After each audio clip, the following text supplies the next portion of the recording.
Magtiwala ka lang sa akin, Lena. Kapag nakabangon ang business natin, ibabalik ko ang lahat ng isinakripisyo mo. Ikaw ang buhay ko, at hinding-hindi ko makakalimutan ang ginawa mo para sa akin. Hawak ni Theo ang aking mga kamay habang binibigkas niya ang mga salitang iyon. May ngiti sa kanyang mga labi, mga matang puno ng pag-asa, at boses na tila nagbibigay sa akin ng pangakong muling mabubuo ang aming pangarap. Sa mga sandaling iyon, naniwala ako. Paano ako hindi maniniwala sa lalaking minahal ko nang higit sa aking sarili? Sa loob ng 7 taon. Natingnan ko ang aking kanang kamay, ang daliri kung saan dating nakasuot ang isang simpleng singsing na ginto. Ang huling pamana ng aking Lola Cora, bago siya pumanaw, ay bakante na ngayon. Ipinagbenta ko iyon noong nakaraang linggo upang ibayad sa lumalaking utang ng negosyo ni Theo. Hindi ako nagdalawang isip.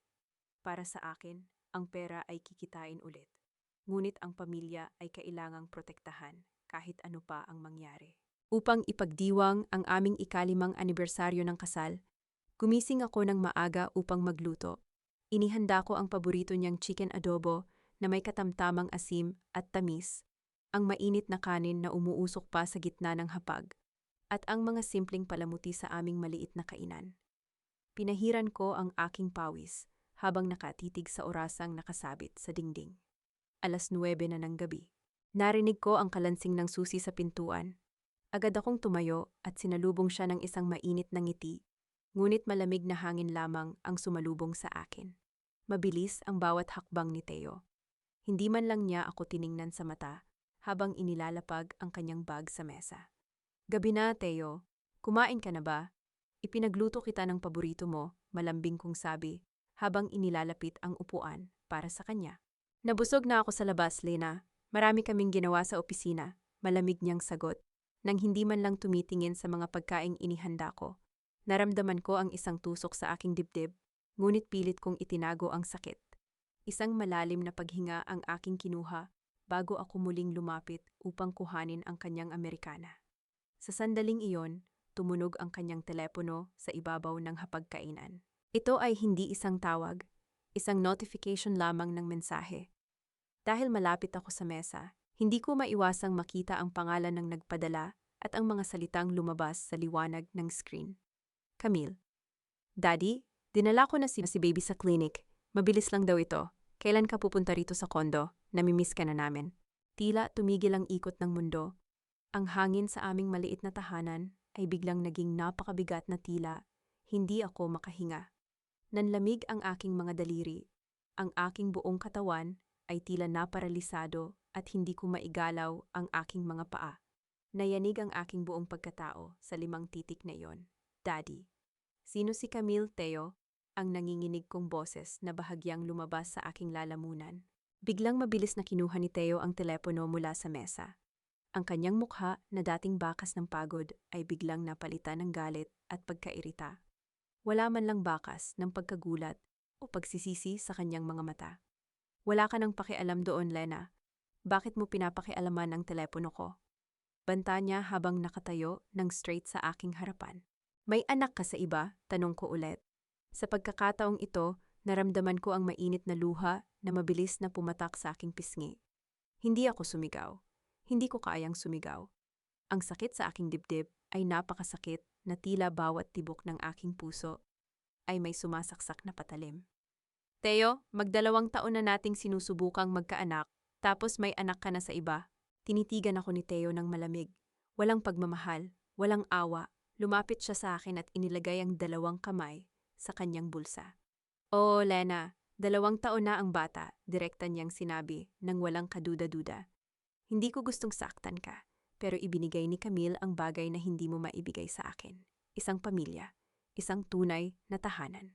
Napahawak ako sa gilid ng mesa.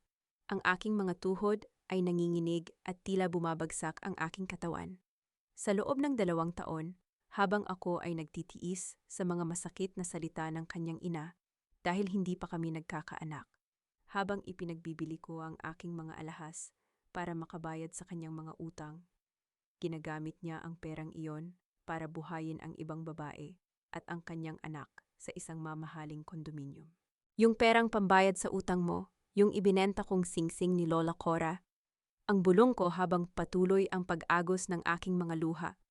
Iyon ang ginamit ko para sa paunang bayad sa kondo ni Camille. Walang pag-aalinlangang sagot ni Theo. Mabuting babae ka, Lina, subalit kulang ka.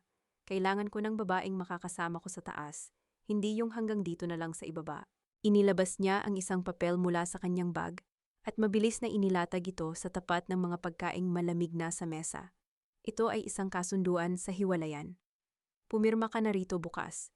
Iiwan ko sa iyo ang bahay na ito at huwag ka nang mag-aabalang lumapit sa pamilya ko.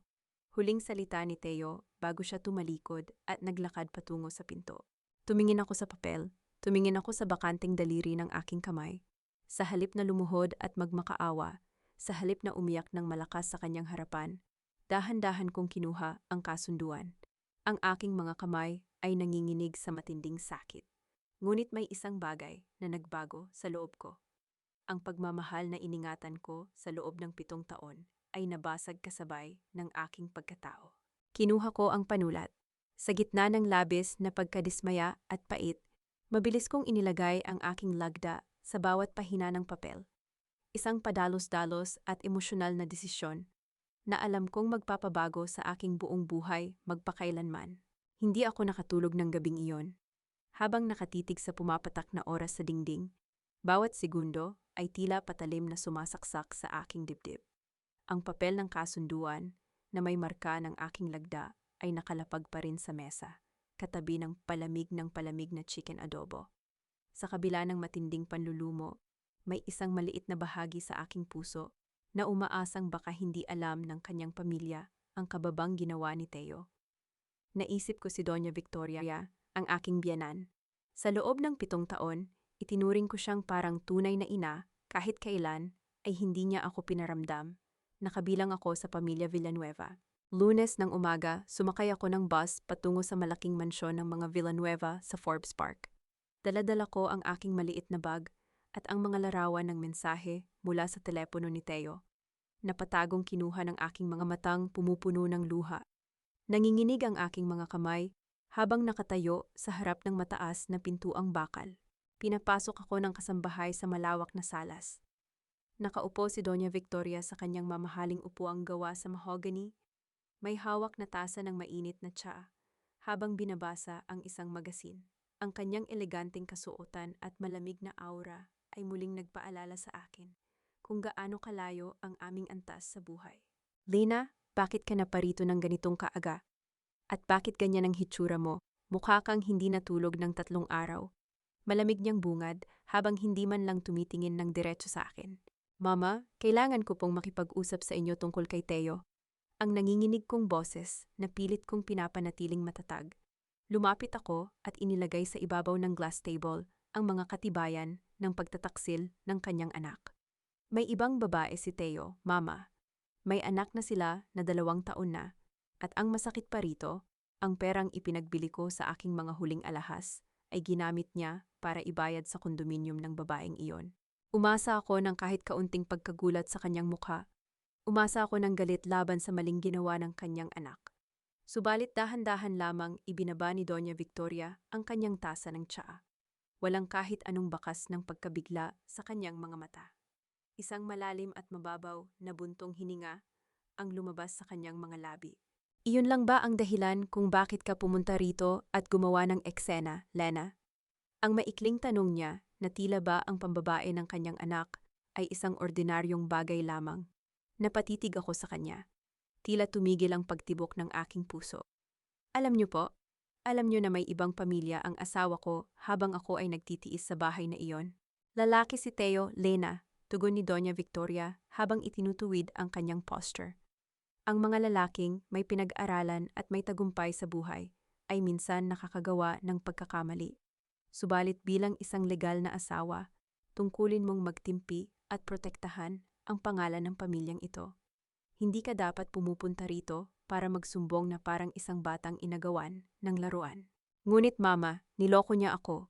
Ginamit niya ang pera ko para sa ibang babae habang kayo ay patuloy na nanunumbat sa akin dahil hindi pa kami nagkakaanak.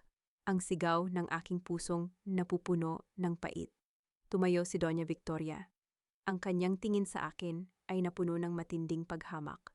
Lumapit siya sa akin ng ilang hakbang, at ang bawat salitang lumalabas sa kanyang bibig ay parang lason na unti-unting pumapatay sa aking natitirang respeto. Huwag mo akong sigawan sa sarili kong bahay, Lena. Tandaan mo kung saan ka nanggaling. Iniligtas ka lang ni Theo mula sa kahirapan noong pinakasalan ka niya.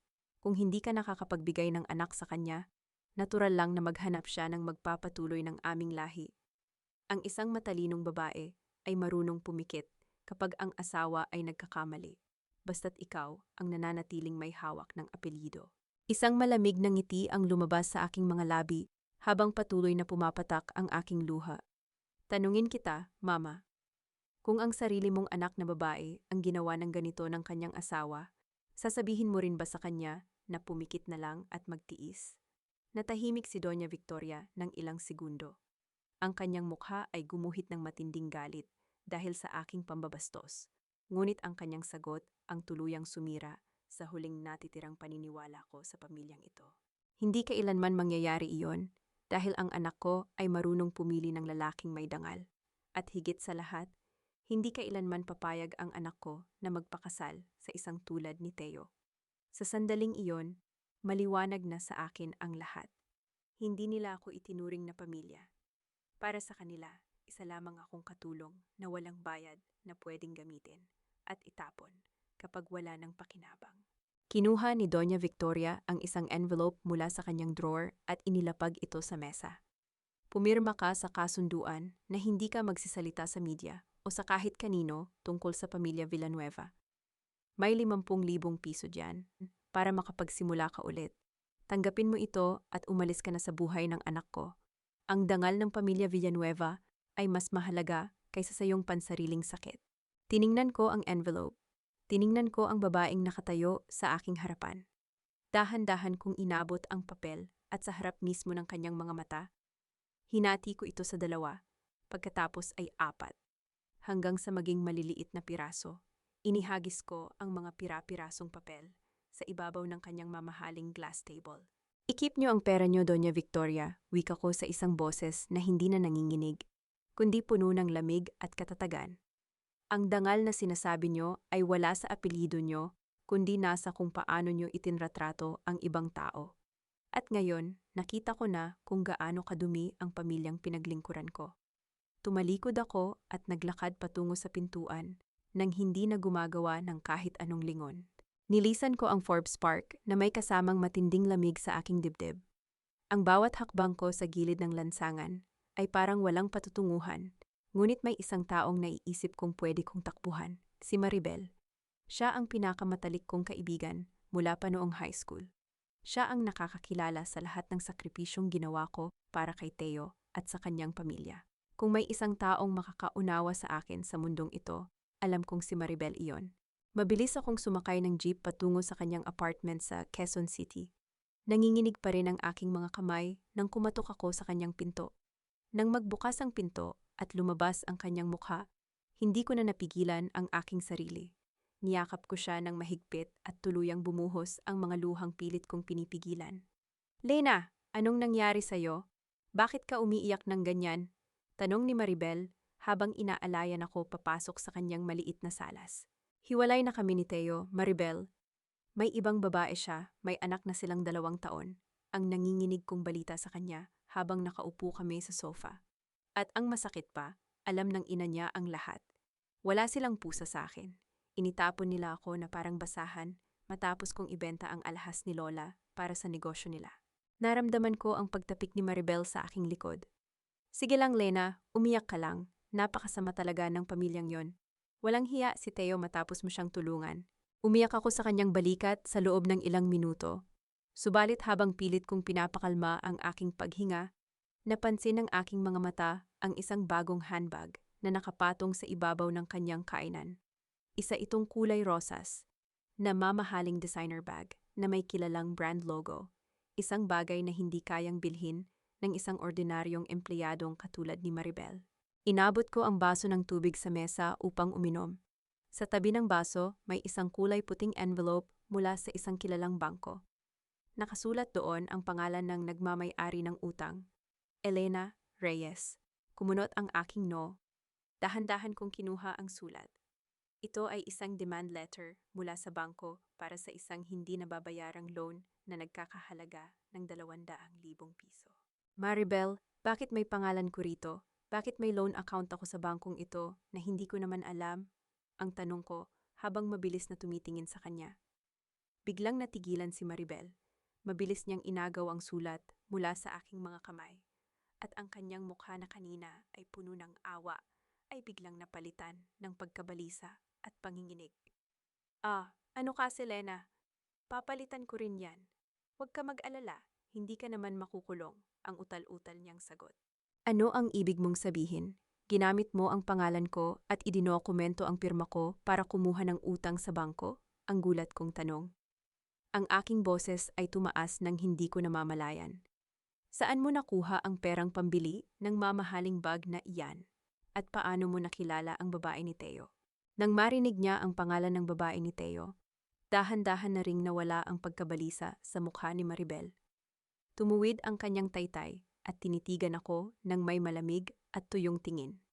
Walang kahit anong bakas ng paghingi ng paumanhin sa kanyang mga mata.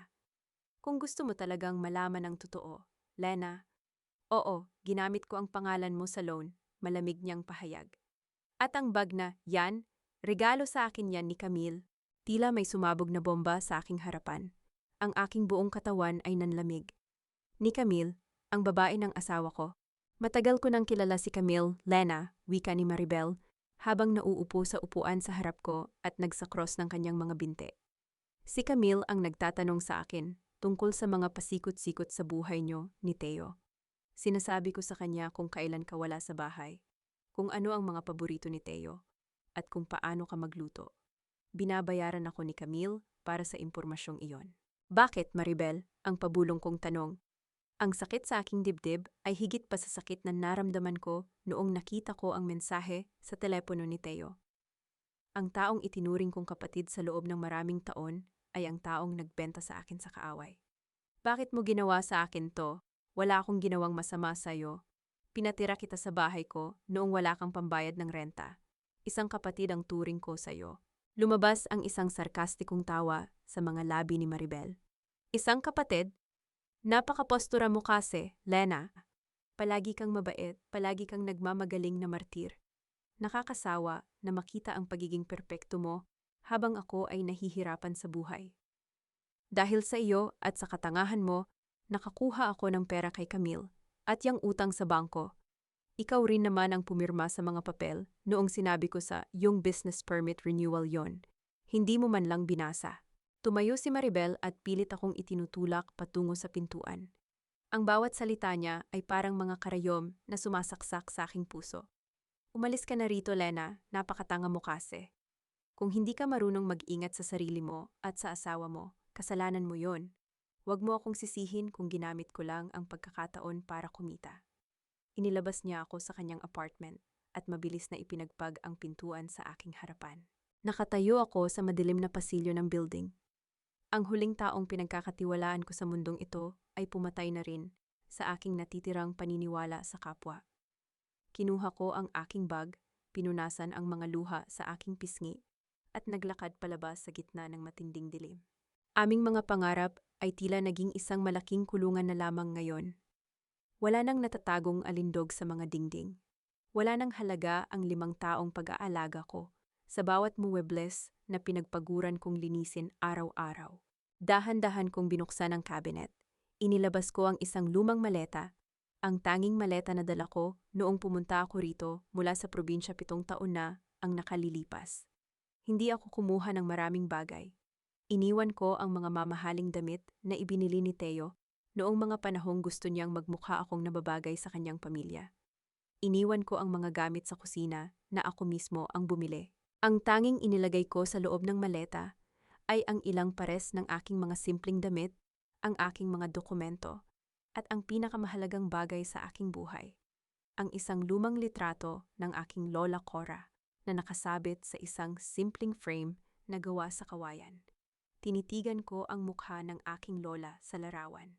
Ang kanyang mga mata ay tila nagbibigay sa akin ng lakas ng loob na kailangan ko sa mga sandaling ito. Narinig ko ang mabilis na mga hakbang mula sa pintuan. Pumasok si Theo na may hawak na portfolio bag. Tiningnan niya ang maleta sa aking tabi at ang aking mga gamit na nakatumpok sa gilid. Isang sarkastikong ngiti ang gumuhit sa kanyang mga labi. Ano yan, Lena? Magdradrama ka na naman ba? Saan ka pupunta sa ganitong oras? Ang malamig niyang tanong habang naglalakad patungo sa bar counter. Alis na ako, Theo, ang maikli at mabilis kong sagot.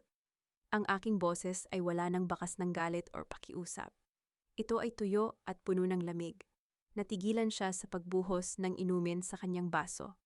Tumingin siya sa akin ng may halong pagtataka at galit. Alis ka? Saan ka pupunta?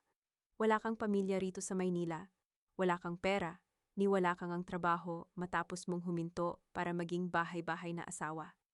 Akala mo ba madaling mabuhay sa labas ng mag-isa? Nilapitan ko ang mesa sa gitna ng salas. Inilagay ko sa ibabaw nito ang aking simpleng pilak na singsing sa kasal, ang huling simbolo ng aming nakaraan na dahan-dahan kong hinubad mula sa aking daliri. Hindi ko kailangan ng pera mo, Theo. At hindi ko kailangan ng bahay na ito, wika ko, habang nakatitig ng diretso sa kanyang mga mata. Akala mo ba ang pag-alis ko ay dahil natalo ako? Nagkakamali ka. Aalis ako dahil ayaw ko nang huminga sa hangin ng isang bahay na puno ng kasinungalingan. Lumapit sa akin si Theo. Kinuha niya ang aking braso ng mahigpit, ngunit hindi ako gumalaw. Hindi ako umiyak. Tinitigan ko lamang ang kanyang kamay hanggang sa dahan-dahan niya itong bitawan dahil sa lamig ng aking reaksyon. Napakayabang mo pa rin, Lena, ang sigaw niya. Sino ang mag-aalaga sa iyo, si Maribel? Narinig ko na ang nangyari. Maging ang kaibigan mo ay isinuka ka na. Wala kang pupuntahan.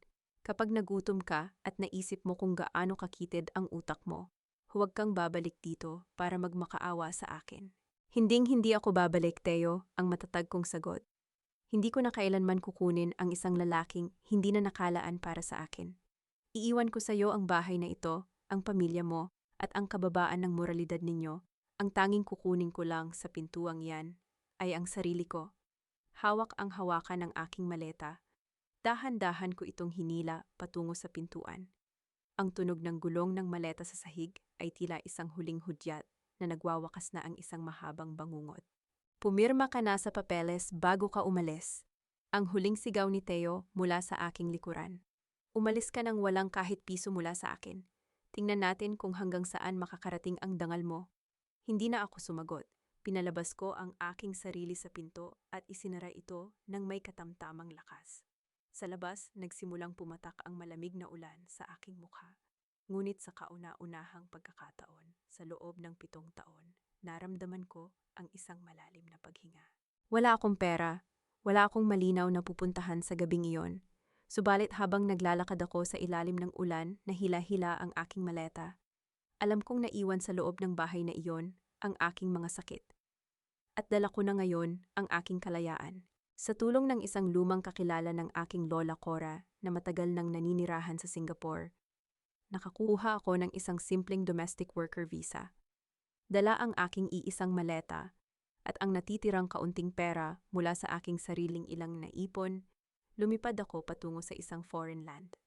Ang Singapore ay mabilis, modernong lungsod na puno ng matataas na gusali at maliliwanag na ilaw. Subalit para sa akin, ito ay isang malawak na disyerto kung saan wala akong kakilala. Nakuha ako bilang isang katulong at tagalinis sa isang maliit na apartment house. Ang bawat araw ay nagsisimula bago sumikat ang araw at natatapos kapag malalim na ang gabi. Ang aking mga kamay na dating maayos ay unti-unting naging magaspang at namula dahil sa matatapang na kemikal ng sabon at panglinis. Sa kauna-unahang pagkakataon sa aking buhay, naramdaman ko ang tunay na pagod ng katawan at kaluluwa. Subalit tuwing gabi, habang nakahiga ako sa aking maliit na kama sa isang masikip na kwarto, tinititigan ko ang larawan ni Lola Cora at sinasabi sa sarili, hindi ako susuko. Upang makatipid at makapagpadala ng kaunting tulong sa mga kamag-anak sa probinsya, nagsimula akong magluto ng sarili kong pagkain sa maliit na kusina ng apartment tuwing gabi. Ginamit ko ang mga lumang resipe na itinuro sa akin ni Lola Cora. Mga simpleng lutuing Pilipino na may natatanging lasa ng ating tahanan. Gumawa ako ng chicken adobo na may tamang balance ng asim, patis at bawang. pati na rin ang aming paboritong kakanin, na bibingka at ube dessert, gamit ang isang maliit na oven toaster. Isang Sabado ng hapon, habang nagluluto ako ng isang oven tray ng bibingka, na may hiwa ng maalat na itlog at grated coconut sa ibabaw, pumasok sa kusina ang anak ng aking employer, si Karen, isang kabataang mahilig mag-post sa mga social media. Amoy na amoy sa buong pasilyo ang mababangong amoy ng nasusunog na dahon ng saging at ginataan.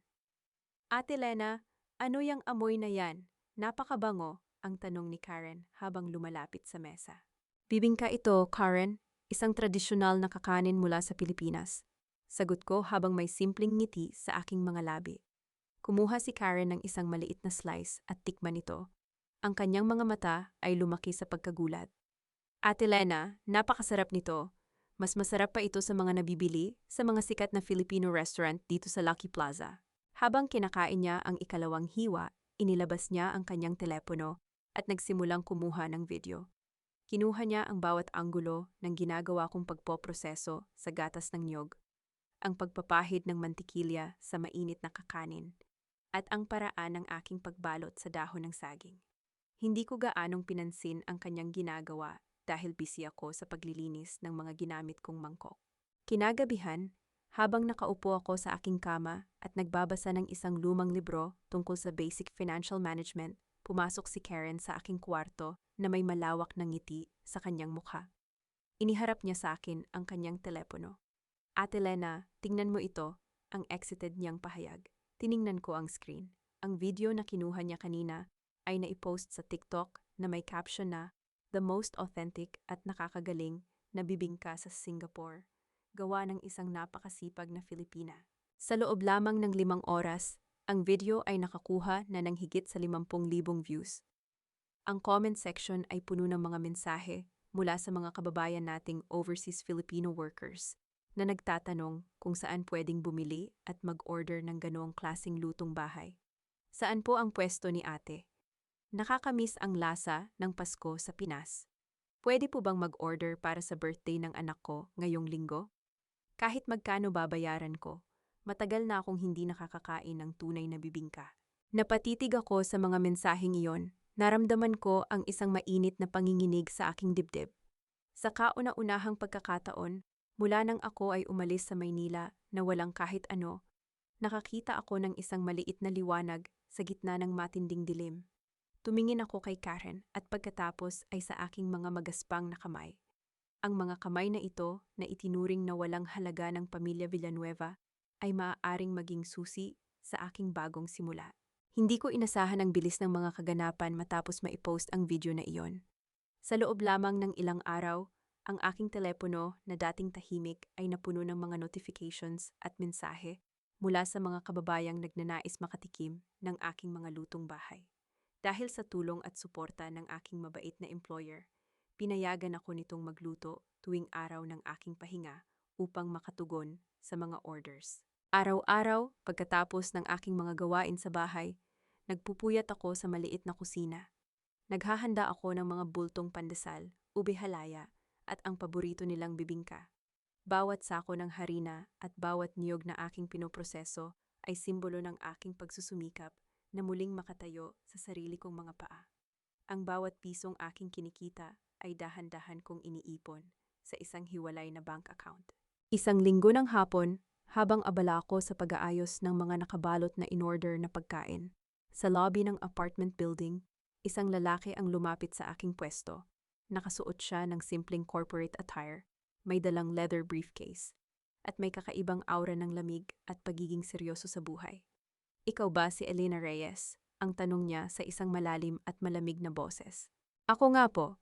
Ikaw po ba si Mr. Navarro na nag-order ng 50 kahon ng bibingka para sa corporate event niyo?" Sagot ko habang inayos ang mga kahon sa mesa. Siya si Adrian Navarro, isang matagumpay na Filipino entrepreneur na naninirahan sa Singapore sa loob ng 10 taon. Tulad ko, may dala rin siyang mga sugat ng nakaraan. Isang mabilis at masakit na pagkakahiwalay sa unang asawa na nag-iwan sa kanya ng mga aral sa buhay. Tiningnan ni Adrian ang mga paninda. Hindi lamang niya kinuha ang mga kahon. Binuksan niya ang isa rito at tiningnan ang bawat detalye ng packaging, ang kalinisan ng pagkabalot, at ang presentasyon ng pagkain. Maganda ang lasa ng bibingka mo, Elena. Malinis din ang pagkabalot, wika ni Adrian habang tumitingin sa aking mga mata. Subalit kung balak mong gawing formal na negosyo ito rito sa Singapore, kulang ang paraan mo ng pagpapatakbo. Hindi sapat ang simpleng pagtanggap ng order sa social media nang walang formal na bookkeeping at inventory status. Kumunot ang aking noo. Naramdaman ko ang bahagyang hiya. Subalit alam kong may katotohanan ang kanyang mga salita. Nagsisimula pa lang po ako, Mr. Navarro. Wala akong sapat na pinag-aralan sa negosyo. Lahat ng ito ay ginagawa ko base lamang sa natutunan ko sa aking lola. Tinitigan ako ni Adrian ng matagal. Nakita niya ang pagod sa aking mga mata, ngunit nakita rin niya ang matinding determinasyong hindi kayang sirain ng kahit anong pagsubok. Inilabas niya ang isang simpleng notebook at panulat mula sa kanyang bag at inilagay ito sa aking harapan. May magandang potensyal ang mga produkto mo, Elena. Huwag mong hayaang masayang ito dahil lamang sa kawalan ng sistema, pangaral niya sa isang mahinahon ngunit matatag na boses. Ito ang mga batayang formula sa pag-compute ng iyong profit margin at overhead cost. Pag-aralan mo ito ngayong gabi. Napatitig ako sa mga numerong isinulat niya sa papel. Sa kauna-unahang pagkakataon, sa loob ng maraming taon, walang sino man ang nagturo sa akin ng ganitong mga bagay. Si Theo ay palaging nagsasabi na wala akong alam sa negosyo.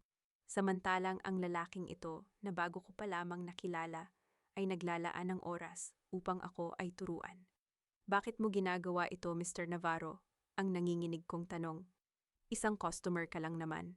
Ngumiti ng bahagya si Adrian, isang simpleng ngiti na bahagyang nagpalambot sa kanyang seryosong mukha.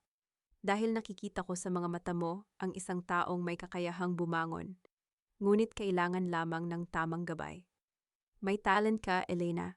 Huwag mong limitahan ang sarili mo sa pagiging isang biktima ng iyong nakaraan. Habang nakatitig ako sa notebook na kanyang inihanda, naramdaman ko ang isang bagong uri ng pag-asa. Ang aking mga kamay na dating ginamit lamang sa paglilingkod sa ibang tao ay handa na ngayong humawak ng sarili kong kapalaran. Sa tulong ng mga payo at gabay ni Adrian, dahan-dahan kong naayos ang daloy ng aking maliit na negosyo. Mula sa simpleng pag-order sa social media, nakakuha ako ng isang maliit na pwesto sa isang commercial kitchen sa Singapore. Sa tulong ng aking mga naipon at sa tamang pagpapatakbo ng pera, formal kong naitatag ang brand na Lola Cora's Kitchen. Ang aming mga lutong bahay tulad ng bibingka, pandesal at chicken adobo ay naging paborito na hindi lamang ng mga kababayang Pilipino, kundi maging ng mga lokal na residente doon. Sa kabila ng aking tagumpay, nanatiling malamig at maingat ang aking puso.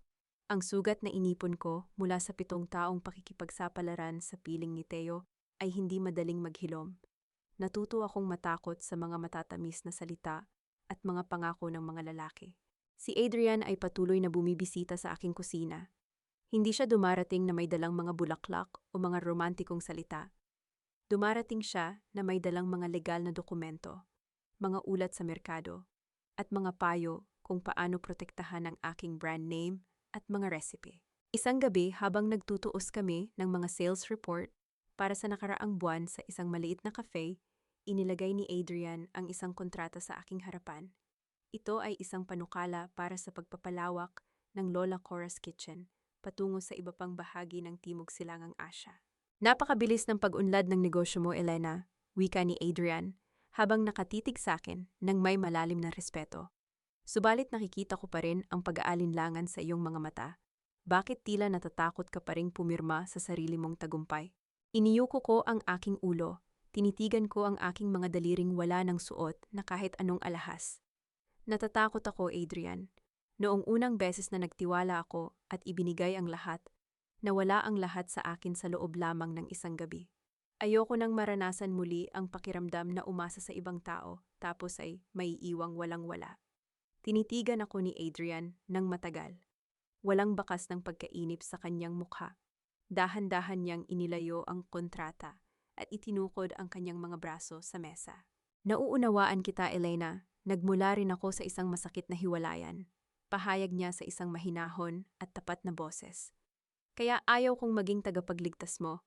Hindi ko gustong dumarating sa buhay mo para ayusin ang mga nasira ni Teo sa'yo. Ang gusto ko ay tumayo sa tabi mo habang itinutuwid mo ang sarili mong buhay. Naramdaman ko ang isang mainit na panginginig sa aking dibdib. Ang kanyang mga salita ay walang halong pambubula. Ito ay isang uri ng paggalang na hindi ko kailanman naramdaman noong kasama ko si Teo. Hindi ko ipinapangako na magiging madali ang lahat, patuloy ni Adrian. Subalit ipinapangako ko sa iyo na ang bawat desisyon mo sa negosyong ito at sa buhay mo ay igagalang ko. Hindi mo kailangang magmadali na magtiwala muli sa akin o sa kahit kanino. Ipakita mo muna sa sarili mo na kaya mong lumaban. Sa kauna-unahang pagkakataon, naramdaman ko na ang isang lalaki ay hindi tumitingin sa akin bilang isang obligasyon o isang bagay na pwedeng kontrolin, kundi bilang isang kapantay. Habang nakatitig ako sa kanyang seryosong mukha, tumunog ang aking telepono sa ibabaw ng mesa. Isang notification mula sa isang internasyonal na numero mula sa Pilipinas ang lumabas sa screen. Unknown number. Lena, kailangan kitang makausap. Lubog na sa utang ang kumpanya ni Teo. Ibinebenta na ng bangko ang bahay at ang mansyon ni na mama. Pumunta ka rito sa Maynila, please. Napahawak ako ng mahigpit sa gilid ng mesa. Ang nakaraan na pilit kong itinakpan sa ilalim ng aking pagsusumikap sa Singapore ay muling kumatok sa aking pintuan. Tumingin ako kay Adrian at pagkatapos ay sa screen ng aking telepono. Ang oras ng pananahimik ay natapos na. Matapos matanggap ang mensaheng iyon mula sa Maynila, hindi ako agad nagpadala sa takot o galit. Sa halip na magmadali, nakipagpulong ako sa aking legal counsel sa Singapore at sa legal team na inirerekomenda ni Adrian. Gusto kong makatiyak sa bawat legal na hakbang bago ako muling humakbang sa lupa ng Pilipinas. Habang sinusuri ng aming abogado ang mga lumang dokumento sa pananalapi ng aking nakaraang kasal at ang mga transaksyon sa negosyo ni Teo, may isang malaking katotohanang lumabas na hindi ko kailanman inasahan. Miss Reyes, may nakita kaming napakahalagang detalye sa mga dokumento ng Villanueva Enterprises noong mga nakaraang taon, ang pahayag ng abogado habang inilalapag ang isang makapal na folder sa mesa. Noong ibinenta mo ang iyong mga alahas at ibinigay ang pera kay Teo para isalba ang kumpanya, hindi ipinasok ni Teo ang perang iyon bilang simpleng pautang. Kumunot ang aking noo. Ano ang ibig mong sabihin? Sinabi niya sa akin noong araw na yon na ginamit niya ang pera, pambayad sa utang sa supplier. Nagsinungaling siya sa'yo, mabilis na sagot ng abogado. Ipinasok niya ang perang iyon bilang kapitolyo para sa 20% ng mga share sa kumpanya. At dahil kasal kayo noong mga panahong iyon at walang prenuptial agreement, ang 20% stock certificate na iyon ay nakapangalan sa iyo, kay Elena Reyes. Natigilan ako, tila huminto ang ikot ng mundo habang nakatitig sa lumang papel na may nakasulat na pangalan ko, at ang aking pirma 7 taon na ang nakalilipas. Bakit hindi niya tinanggal ang pangalan ko noong naghiwalay kami? Ang nanginginig kong tanong. Dahil ginamit kanya, Miss Reyes, paliwanag ng abogado. Noong mga panahong naghihiwalay kayo, ginawa niyang shield ang pangalan mo para makaiwas sa malalaking buwis at para maitago ang bahagi ng ari-arian sa mga bangko. Akala niya ay hindi ka na kailanman babalik mula sa Singapore o walang kakayahang kumuha ng legal team para siya sa atin ang mga papel na ito. Sa madaling salita, ikaw pa rin ang may hawak ng 20% ng Villanueva Enterprises. Naramdaman ko ang isang malamig na panginginig sa aking buong katawan. Subalit sa pagkakataong ito, hindi ito panginginig ng takot. Ito ay ang pakiramdam ng katarungang dahan-dahang bumabalik sa akin. Ang perang inakala kong itinapon sa wala, ang sakripisyong ibinenta ko sa pamamagitan ng alahas ng aking lola Cora, ay bumabalik sa akin bilang isang sandata. Tumingin si Adrian sa akin mula sa kabilang dulo ng mesa. Walang bakas ng pagkagulat sa kanyang mukha, kundi isang tahimik at matatag na suporta. Ano ang gusto mong gawin ngayon, Elena? Tanong ni Adrian sa isang mahinahong boses. Ang 20% iyan ang tanging nahuhuling lifeline ng kumpanya ni Teo. Kung gagamitin mo ang iyong karapatan bilang shareholder, may kapangyarihan kang hilingin ang buong audit ng kumpanya at maaari mo silang pigilang ibenta ang mga natitirang ari-arian. Inabot ko ang lumang stock certificate.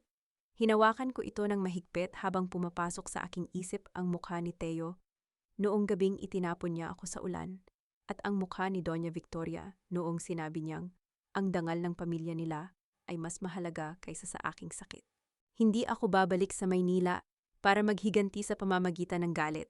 Ang pabulong kong pahayag habang nakatitig sa dokumento. Babalik ako para kunin kung ano ang akin.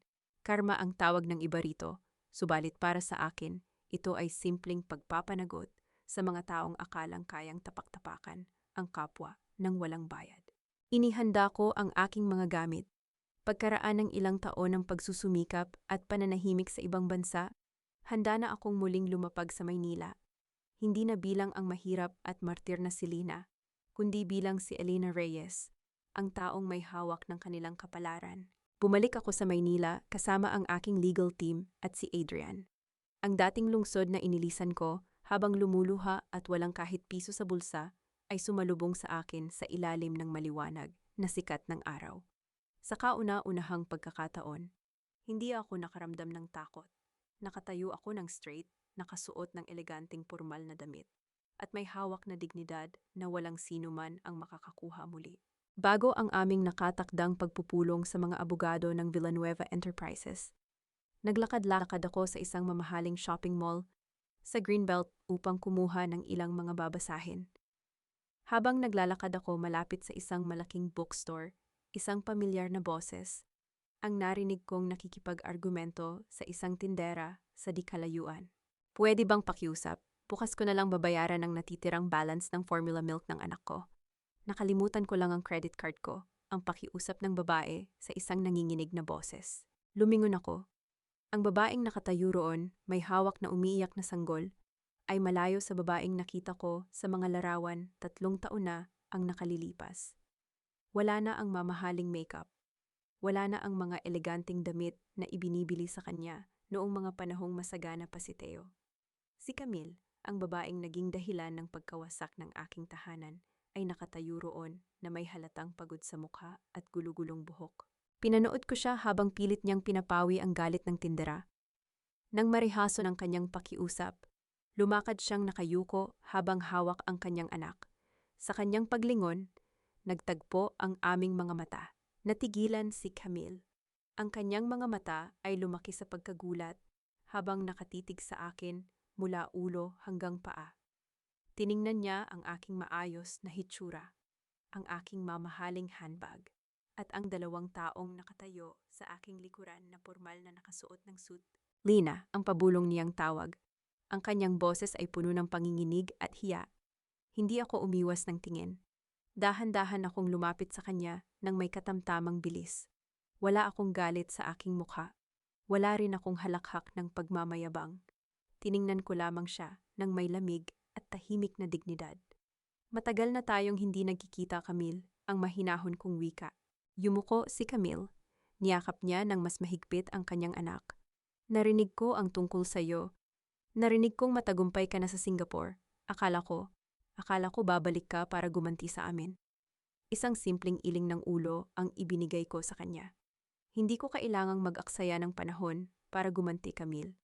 Ang buhay mismo ang gumagawa ng paraan para ipaalala sa mga tao ang halaga ng kanilang mga ginawa. Pumatak ang luha mula sa mga mata ni Camille. Isang pahayag ng matinding pait ang lumabas sa kanyang mga labi. Nagkakamali ako, Lena. Akala ko noong inagaw ko si Teo sa iyo, nanalo na ako. Akala ko ibibigay niya sa akin ang magandang buhay na ipinangako niya. Pero noong magsimulang bumagsak ang negosyo niya, doon ko nakita ang tunay niyang mukha. Tinitigan ko siya habang patuloy siyang nagsasalita sa gitna ng mall. Hindi niya ako pinakasalan, patuloy ni Camille habang pinupunasan ng kanyang pisngi. Noong nawala ang pera niya, nagsimula siyang maging mabilis ang kamay. Isinusumpa niya ako araw-araw dahil hindi raw ako tulad mong marunong magtiis at magluto. Ginagastos niya ang natitirang pera sa pag-inom habang kami ng anak ko ay halos walang maipambili ng gatas.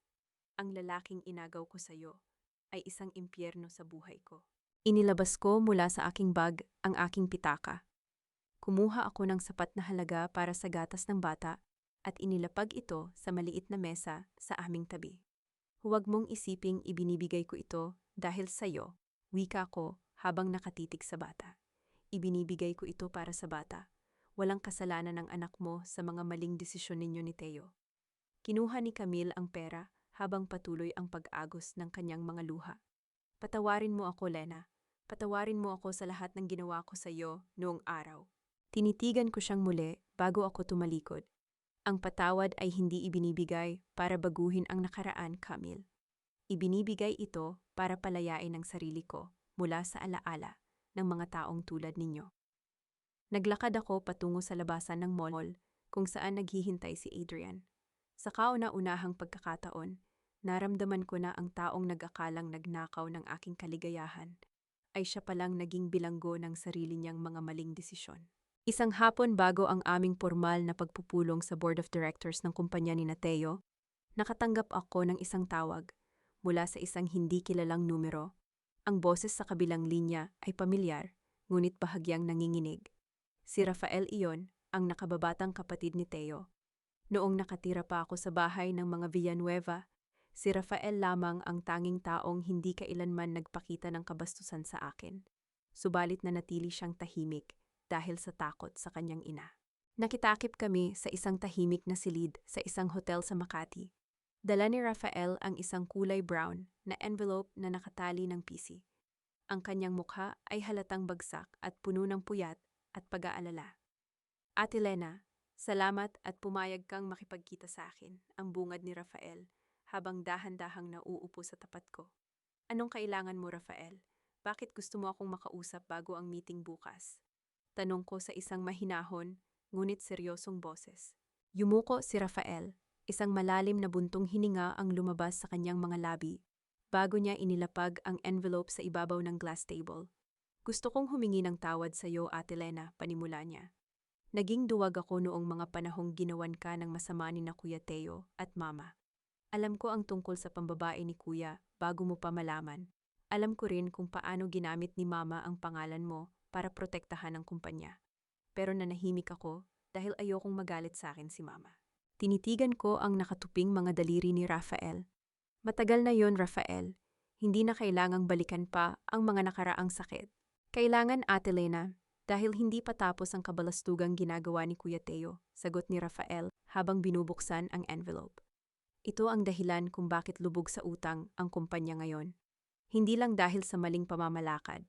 Isang taon bago ka umalis, nagsimula nang maglipat si Kuya ng mga pondo ng kumpanya patungo sa kanyang personal na account para ibili ng mga luxury property under sa pangalan ni Camille at ng kanyang mga kaibigan. Inilabas niya ang mga bank statement at formal na audit report. Tiningnan ng aking mga mata ang mga halagang inilipat ni Teo. Milyon-milyong piso ang itinakas mula sa pondo ng kumpanya, ang mismong kumpanya na ipinaglaban kong isalba noong ibenta ko ang alahas ng aking lola Cora. At si Doña Victoria ang tanong ko, alam ba ng ina ninyo ang tungkol dito? Nalaman ni Mama noong nakaraang taon, sagot ni Rafael habang napapaililing. Subalit sa halip na isumbong si Kuya o ituwid ang mali, tinakpan ito ni Mama. Kumuha siya ng mga ilegal na loan sa mga sanglaan at bangko gamit ang titulo ng aming mansyon sa Forbes Park para lang hindi makulong si Kuya at hindi masira ang apelyido ng pamilya. Ngayon, pati ang mansyon ay kukunin na ng bangko bukas kapag hindi nabayaran ang utang. Napahawak ako sa aking dibdib, ang pamilyang pumatay sa aking dignidad, ang pamilyang nagmalaki sa kanilang matayog na pangalan at apelyido, ay unt-unting winasak ng sarili nilang mga kasinungalingan at pagiging uto-uto sa sariling kapakanan. Bakit mo ibinibigay sa akin ang mga dokumentong ito, Rafael? Tanong ko habang nakatitig ng diretso sa kanya.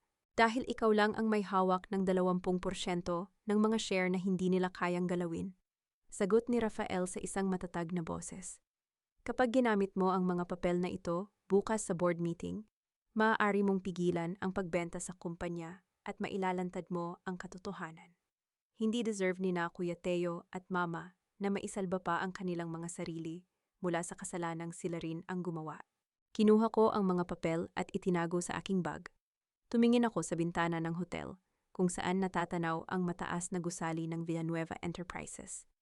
Hindi ko gagamitin ang mga papel na ito para sirain sila, Rafael. ang pabulong kong pahayag.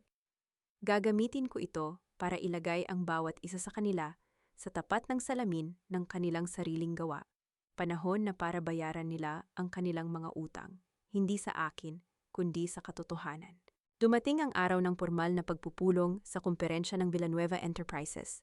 Ang malawak na silid sa pinakataas na palapag ng gusali ay puno ng lamig ng aircon. Ngunit ang kapaligiran ay napakainit dahil sa tensyon. Nakaupo sa gitna ng mahabang mesa ang mga miyembro ng Board of Directors, mga kinatawan ng bangko, at ang dalawang taong dating naghahari-harian sa aking buhay, si Doña Victoria at si Teo. Si Doña Victoria ay nakasuot ng kulay itim na pormal na terno, ngunit kahit na may mamahaling palamuti sa kanyang leeg, hindi maitatago ang matinding pagod at pangangayayat ng kanyang mukha. Si Teo naman ay nakatayo sa tabi ng bintana, nanginginig ang mga daliri habang hawak ang kanyang baso ng tubig. Nasaan na ba ang sinasabi ninyong bagong kinatawan mula sa Singapore Investor Group? Ang galit na tanong ni Doña Victoria sa abogado ng bangko. Kailangan na nating pirmahan ang pagbebenta ng natitirang assets ng kumpanya bago matapos ang araw na ito. Sa sandaling iyon, dahan-dahang bumukas ang malaking pintuan ng silid. Unang pumasok ang dalawang abogado sa ilalim ng legal team ni Adrian. Kasunod si Adrian mismo na nakasuot ng eleganteng dark blue suit. At sa kanyang tabi, pumasok ako. Nakasuot ako ng isang simpleng kulay, puting blazer at pantsuit. Ang aking buhok ay maayos na nakatali sa likod, at ang aking mga mata ay nakatitig ng diretso sa bawat taong nasa loob ng silid. Biglang nabitawan ni Teo ang kanyang baso ng tubig. Ang baso ay bumagsak sa alpombra habang si Doña Victoria ay napapatayo mula sa kanyang upuan. Ang kanyang mga labi ay nanginginig sa matinding pagkagulat at hindi paniniwala. "Lelena," ang halos pabulong na sigaw ni Teo. "Anong ginagawa mo rito? Bakit ka kasama ng mga abogado ng Singapore Investors?" "Magandang umaga sa inyong lahat." Ang mahinahon kong boses na nangingibabaw sa buong silid. Dahan-dahan akong lumapit at umupo sa bakanting upuan sa tapat mismo ni Doña Victoria. Ako si Elena Reyes, ang kinatawan ng Lola Cora's Kitchen Group mula sa Singapore, at ang may hawak ng 20% ng legal shares ng Villanueva Enterprises. "Hindi maaari ito," ang sigaw ni Doña Victoria, habang itinuturo ako ng kanyang nanginginig na daliri. "Pinalayas ka na sa pamilyang ito. Wala kang karapatang makialam sa mga ari-arian ng aking anak. Isang katulong ka lang na pinalayas namin." Tinitigan ko si Doña Victoria nang may tahimik na lamig. Inilabas ng aking abogado mula sa portfolio bag ang mga formal na audit report at ang mga dokumentong nakuha namin mula kay Rafael. Ayon sa batas ng Pilipinas, Doña Victoria, ang pahayag ng aking abogado sa gitna ng katahimikan ng board. "Miss Elena Reyes is still the legal owner of 20% of the voting stocks. At ayon sa audit report na hawak namin, may natuklasang malaking ilegal na paglilipat ng pondo na ginawa ni Mr. Mateo Villanueva patungo sa mga personal na account. Dahil dito, ginagamit ni Ms. Reyes ang kanyang karapatan upang i-freeze ang anumang pagbebenta ng assets ng kumpanya." Tumingin ang mga miyembro ng Board of Directors sa isa't isa. Nagsimula ang mabilis na bulungan sa buong silid. Ang mga kinatawan ng bangko ay mabilis na kinuha ang mga papel upang suriin ang mga ebidensya. "Teo, anong ibig sabihin nito?" ang sigaw ng isa sa mga matatandang direktor habang galit na nakatitig sa kanila. "Ginastos mo ang pondo ng kumpanya para sa sarili mong kapakanan, habang kami ay pinalalabas mong nalulugi." Bumagsak si Teo sa kanyang upuan. Ang kanyang mukha ay nawalan ng kulay. Tumingin siya sa akin ng may halong takot at pakiusap. "Lena, pakiusap, wag mong gawin ito. Pamilya tayo." Isang pait na ngiti ang gumuhit sa aking mga labi. "Pamilya? Nasaan ang pamilyang sinasabi mo noong ibinenta ko ang alahas ni Lola para ipambayad sa utang mo, pero ginamit mo para sa kondo ng ibang babae? Nasaan ang pamilya noong itinapon mo ako sa ulan na walang kahit piso sa bulsa?" Lumapit si Doña Victoria sa aking pwesto. Sa kauna-unahang pagkakataon sa aking buhay, nakita ko ang maipagmamalaking matimtimang matanda na dahan-dahang yumuyuko sa aking harapan. Ang kanyang mga mata ay napuno ng luha, ng matinding hiya at pagmamakaawa. "Lena, pakiusap," ang utal-utal niyang pakiusap habang hawak ang gilid ng mesa. Huwag mong sirain ang pangalan ng aming pamilya. Kukunin ng bangko ang aming mansyon sa Forbes Park kapag hindi na aprubahan ang benta ngayong araw. Mawawalang bahay kami ni Teo. Mapapahiya kami sa buong lipunan. Tinitigan ko ang babaeng dating nagtapon ng 50,000 piso sa aking harapan at nagsabing ang dangal ng pamilya Villanueva ay mas mahalaga kaysa sa aking sakit. Alalahanin ninyo ang sinabi niyo sa akin noong araw na yon, Doña Victoria. Wika ko sa isang mahinahon, ngunit boses na parang bakal. Sinabi niyo na ang dangal ng pamilya niyo ay mas mahalaga kaysa sa buhay ng ibang tao. Ngayon, nakikita niyo na ang dangal na itinayo sa kasinungalingan at pang-aabuso ay walang halaga kapag ang katotohanan na ang humaharap sa inyo. Tumayo ako mula sa aking upuan. Inayos ko ang aking blazer at tumingin sa mga kinatawan ng bangko. Tuloy ang legal audit sa kumpanyang ito, huling pahayag ko bago ako tumalikod. Ang anumang pananagutan sa batas ay kailangang harapin ng mga taong gumawa ng maling hakbang. Iniwan ko sila sa gitna ng gulo at sigawan sa loob ng boardroom. Sa kauna-unahang pagkakataon, naramdaman ko na ang mga taong nag-akalang kaya nilang tapak-tapakan ang aking buhay ay sila mismong gumawa ng hukay para sa sarili nilang pagbagsak. Gabi na noong matapos ang huling pagpupulong sa aming mga abogado. Lumabas ako mula sa lobby ng hotel sa Makati habang pumatak ang isang mahinang ulan sa mga kalye. Sa di kalayuan, malapit sa kalsada, may isang lalaking nakatayo.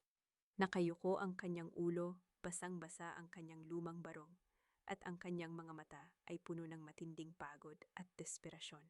Si Teo.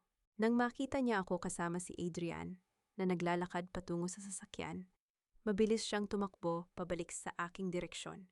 Hinarangan niya ang aming daan. Ang kanyang mga kamay ay nanginginig at ang kanyang boses ay tila nanggagaling sa isang taong halos mawalan na ng bait.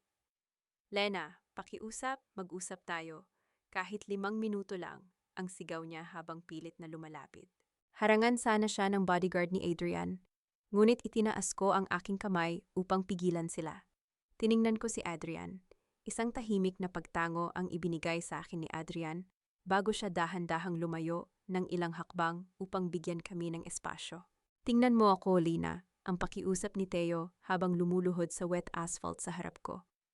Wala na sa akin ang lahat. Kinuha na ng bangko ang bahay natin. Kinuha na rin ang mansyon ni na Mama.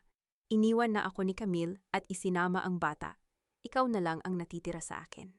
Tinitigan ko ang lalaking nakaluhod sa aking mga paa. Ang lalaking dating napakataas ng lipad. Ang lalaking nagsabi sa akin noong araw na ako ay walang halaga at hindi nababagay sa kanyang antas. Ay nakaluhod ngayon sa gitna ng ulan at putik.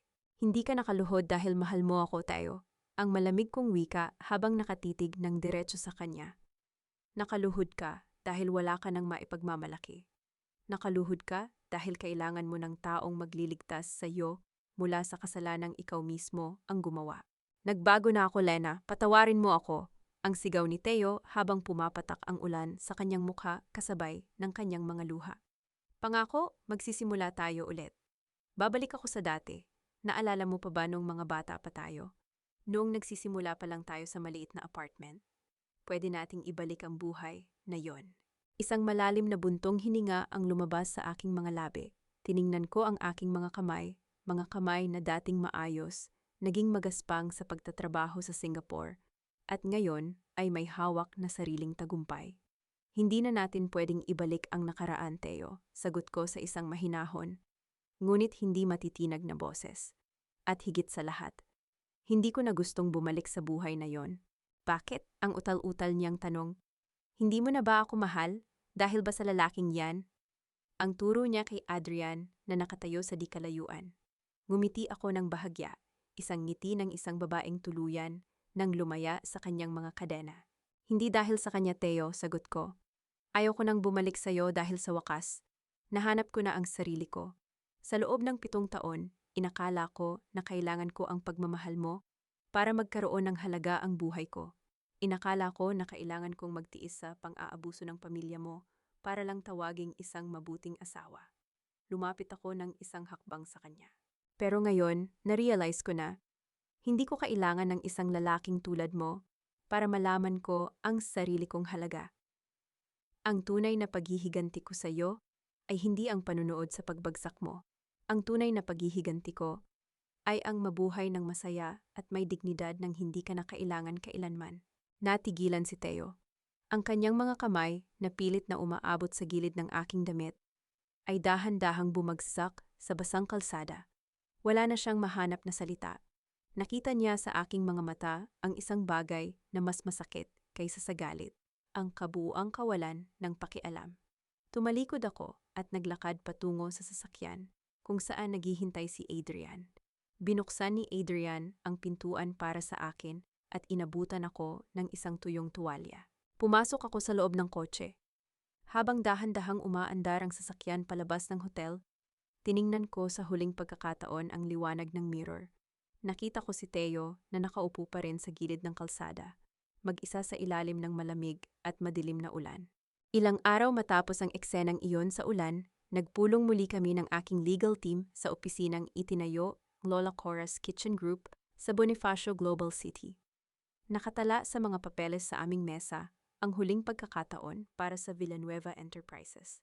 Dahil sa natuklasang ilegal na paglilipat ng pondo at mga utang sa bangko, maaari kong gamitin ang aking mga share at ang tulong ng investment group ni Adrian para tuluyang bilhin ang lahat ng natitirang ari-arian ni Teo sa napakababang halaga.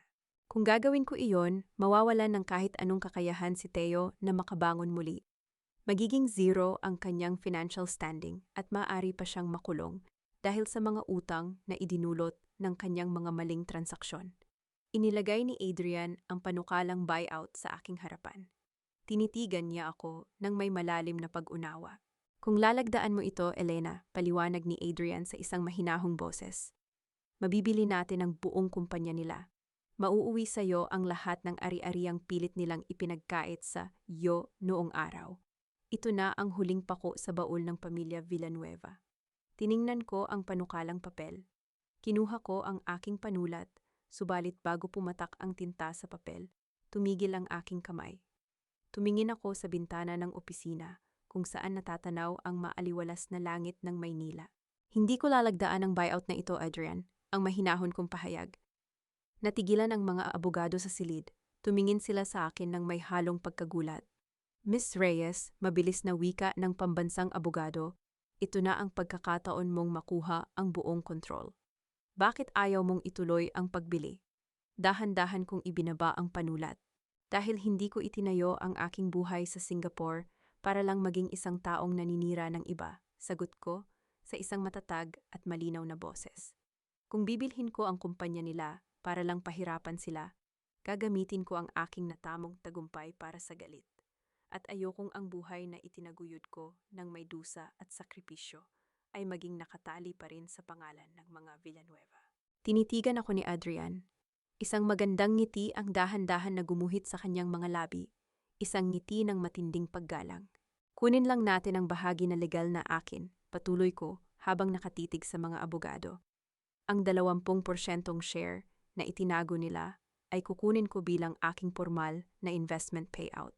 Ang natitirang utang at pananagutan nila sa bangko, hayaan natin ang batas at ang sarili nilang mga desisyon ang maningil sa kanila. Hindi ko kailangang maging kamay ng kanilang kaparusahan. Napakalaking hakbang niyan, Elena, wika ni Adrian habang lumalapit sa akin. Naway alam mong ang ginagawa mo ay hindi pagpatawad sa kanilang kasalanan, kundi pagpapalaya sa sarili mong hinaharap. Iyon mismo ang dahilan, Adrian. Mabilis kong tugon habang kinukuha ang aking bag. Hindi ako lumaban para patunayan na panalo ako laban sa kanila. Lumaban ako dahil sa wakas. Alam ko na kung ano ang tunay na mahalaga sa buhay ko. Inilabas ko mula sa aking bag ang isang simpleng kahon.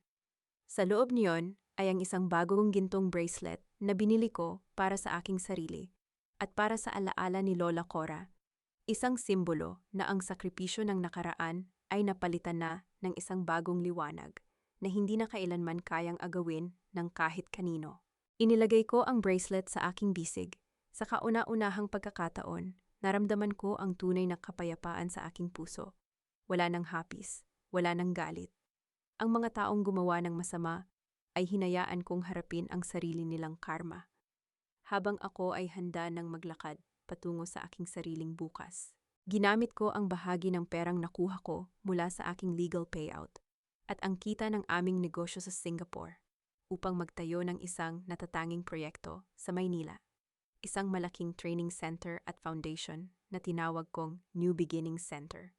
Ang layunin nito ay tulungan ang mga kababaihang naging biktima ng pang-aabuso sa tahanan, pagtataksil sa kasal, at mga naiwang walang-wala ng dahil sa maling pagtitiwala. Sa center na ito, hindi lamang namin sila tinuturuan kung paano magluto o gumawa ng kakanin.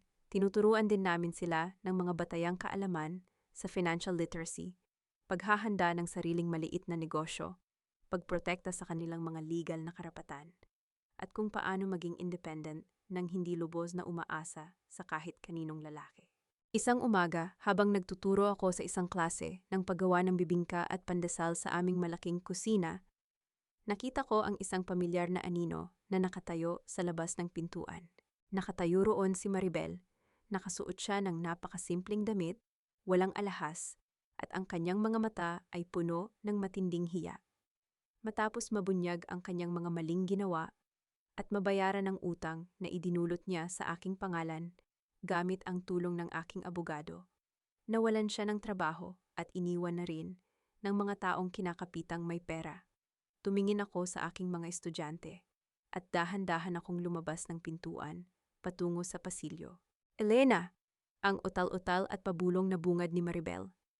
Hindi siya makatingin ng diretso sa aking mga mata. Nabalitaan ko ang tungkol sa foundation mo. Nakita ko sa balita kung paano ka nakatulong sa maraming babae. Anong ginagawa mo rito, Maribel? Ang mahinahon kong tanong. Wala nang galit sa aking boses, ngunit wala rin ang dating matinding katapatan ng isang kaibigan. Yumuko si Maribel, isang luha ang pumatak mula sa kanyang mga mata. Gusto ko lang humingi ng tawad sa iyo ng personal. Araw-araw kong pinagsisisihan ang ginawa ko sa iyo noong araw. Naging swallowed ako sa pera at inggit. Naging bulag ako sa kabaitan mo. Patawarin mo ako, Elena. Kung pwedeng ibalik ko lang ang nakaraan, hinding-hindi ko gagawin yon sa iyo. Tinitigan ko si Maribel ng matagal. Naalala ko ang aming kabataan, ang aming mga simpleng pangarap, at ang masakit na araw kung kailan ipinagpalit niya ang aming pagkakaibigan para sa ilang pirasong pera. Pinatatawad na kita, Maribel, ang maikling sagot ko sa kanya. Napatingin si Maribel sa akin nang may pag-asa sa kanyang mga mata. Talaga, Elena? Pwede pa ba tayong maging magkaibigan tulad ng dati? Umiling ako ng bahagya sa kanya sa isang tapat at malamig na paraan. Ang pagpapatawad ay ibinibigay ko para sa sarili kong kapayapaan, Maribel, paliwanag ko. Subalit ang tiwala na sinira mo ay tulad ng isang basag na salamin. Kahit buuin mo man muli, makikita mo pa rin ang mga lamat. Pinatatawad kita, pero hindi na tayo pwedeng bumalik sa dati. Lumakad ka na sa sarili mong daan at magbago ka para sa sarili mong buhay. Lumabas ang mas maraming luha sa mga mata ni Maribel, subalit tumango siya bilang pagtanggap sa aking desisyon. Naintindihan niya na ang bawat maling hakbang sa buhay ay may katumbas na hangganan. Tumalikod siya at dahan-dahang naglakad palabas ng center. Habang pinanonood ko siya mula sa pinto, lumapit sa akin si Lola Cora, ang aking lola na dinala ko na mula sa probinsya, upang makasama ko sa isang maayos at magandang tahanan sa Maynila. Hinawakan ni Lola Cora ang aking mga kamay, gamit ang kanyang mababait at kulubot na mga daliri. Mabuti ang ginawa mo, apo, wika ni Lola Cora habang nakatitig sa akin, nang may matinding pagmamalaki. Noong bata ka pa, itinuro ko sa iyo kung paano ingatan at ipaglaban ang isang pamilya. Subalit ngayon, nakikita kong natutunan mo na ang mas mahalagang aral. Ano yon, Lola? Ang tanong ko habang nakatitig sa kanyang mga mata. Ngumiti si Lola Cora. Ang huwag kailanman iwawala ang sarili mong halaga para lamang manatili sa piling ng mga taong hindi marunong magpahalaga sa iyo. Niyakap ko ng mahigpit si Lola Cora sa gitna ng amoy ng bagong lutong bibingka at ng mga tawanan ng mga babaeng muling bumabangon sa loob ng center. Naramdaman ko na ang aking buhay ay may bago at mas malalim na kahulugan. Isang taon ang mabilis na lumipas. Ang maliit na pangarap na nagsimula sa isang maliit na apartment sa Singapore ay naging isang malawak na rehiyon ng tagumpay. Ang Lola Cora's Kitchen Group ay mayroon ng 10 branch sa buong Timog Silangang Asya, habang ang New Beginning Center sa Maynila ay nakapagtapos na ng daan-daang kababaihang mayroon ng sariling mga negosyo at kakayahang tumayo sa sariling mga paa. Ang hapon na iyon ay napakaganda. Isang simpleng garden wedding ceremony ang ginanap sa tabi ng dagat sa Batangas. Walang grandiosong karangyaang tulad ng sa mga Villanueva, walang media na nag-aagawan sa mga kuha ng kamera. Ang naroroon lamang ay si Lola Cora, ang aming mga matatapat na empleyado, ang mga kababaihan mula sa center, at ang mga taong tunay na nagmamahal sa amin. Nakatayo ako sa tapat ng altar habang ang hangin mula sa dagat ay dahan-dahang humahaplos sa aking simpleng kulay cream na wedding dress. Sa aking harapan ay nakatayo si Adrian. Ang kanyang mga mata na dating puno ng lamig ng nakaraan ay napuno ngayon ng init, pagmamahal at matinding respeto habang nakatitig sa akin. Elena ang panimula ng kanyang vows habang hawak ang aking dalawang kamay. Hindi kita minahal dahil sa iyong tagumpay at hindi kita minahal dahil kailangan ko ng isang taong kukumpleto sa akin. Minahal kita dahil nakita ko sa iyo ang isang babaeng may pinakamagandang kaluluwa. Isang babaeng marunong lumaban, marunong magpatawad, at marunong magpahalaga sa sarili. Ipinangako ko sa iyo na sa bawat araw ng ating buhay, hindi ako tatayo sa harap mo para pamunuan ka, at hindi ako tatayo sa likod mo para kontrolin ka. Tatayo ako sa tabi mo bilang iyong kapantay at iyong matalik na kaibigan. Isang mainit na luha ng tunay na kaligayahan ang dahan-dahang pumatak sa aking pisngi. Isinuot niya sa aking daliri ang isang simpleng gintong rings, isang simbolo ng malinis at tapat na pagmamahal na walang halong pagpapakitang tao. Pagkatapos ng kasal, habang ang mga bisita ay nagkakasiyahan sa kainan, dahan-dahan akong naglakad patungo sa maliit na portable kitchen na itinayo sa tabi ng garden. Naisipan kong magluto ng isang tray ng bibingka para sa aming mga bisita, habang dahan-dahan kong inilalagay ang dahon ng saging sa ibabaw ng mainit na gawaan at ipinagpapag ang gatas ng niyog, lumapit sa akin ang isang batang babae, isa sa mga bagong estudyante mula sa New Beginning Center. Pinanood niya ang bawat galaw ng aking mga kamay sa kusina. Ate Lena, ang tanong ng bata, habang may simpleng ngiti sa kanyang mga labi. Masaya ka na po ba ngayon? Dahil po ba sa wakas ay nakakita ka na ng isang mabait at mayamang lalaking tulad ni Sir Adrian? Natigilan ako sa paghawak sa kutsara. Tumingin ako sa kanya, pagkatapos ay tumingin ako sa aking refleksyon sa malinis na metal ng kusina.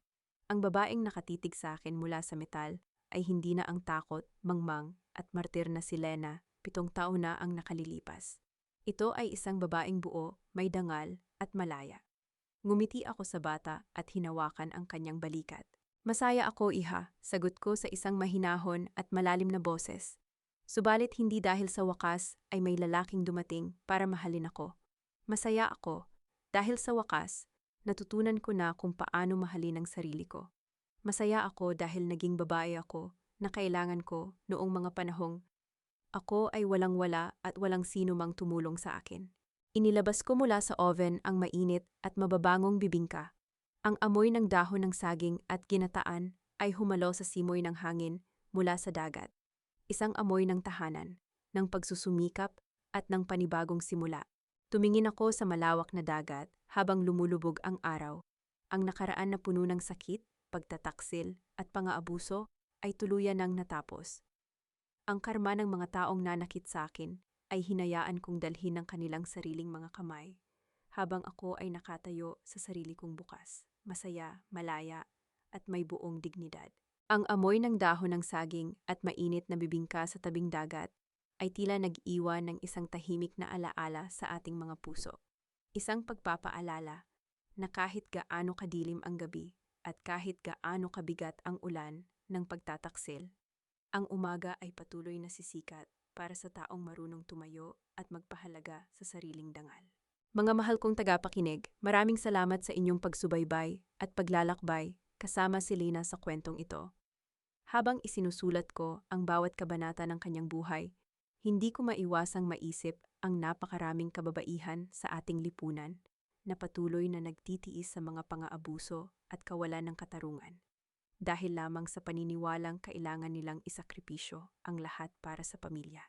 Sana sa pamamagitan ng kwento ni Lena, maunawaan natin ang isang napakahalagang aral sa totoong buhay. Ang tunay na kaligayahan sa isang relasyon ay hindi nagmumula sa pagpapakagutom ng sariling halaga para lang busugin ang ego ng ibang tao. Napakahalaga para sa bawat babae na magkaroon ng sariling kakayahan sa pananalapi, marunong humawak ng sariling pera, at higit sa lahat, marunong maglagay ng hangganan kapag ang sariling dignidad na ang tinatapak-tapakan. Ang pagtitimpi ay isang kabutihan, subalit ang pagpayag na abusuhin ka ng paulit-ulit ay hindi na pagmamahal, iyon ay paglimot sa sarili mong halaga. Nasaan ka man ngayon habang pinakikinggan ang kwentong ito? Ano ang ginagawa mo sa mga sandaling ito? Marahil ikaw ay nagluluto sa kusina, nagbibiyahe pa uwi mula sa trabaho, o kaya ay nakahiga habang nagpapahinga matapos ang isang mahabang araw ng pagsusumikap. Kung ikaw man ay dumadaan sa isang masakit na pagsubok sa iyong tahanan o relasyon ngayon, nais kong ipaalala sa iyo. Hindi pa huli ang lahat para simulan mong buuin ang sarili mo.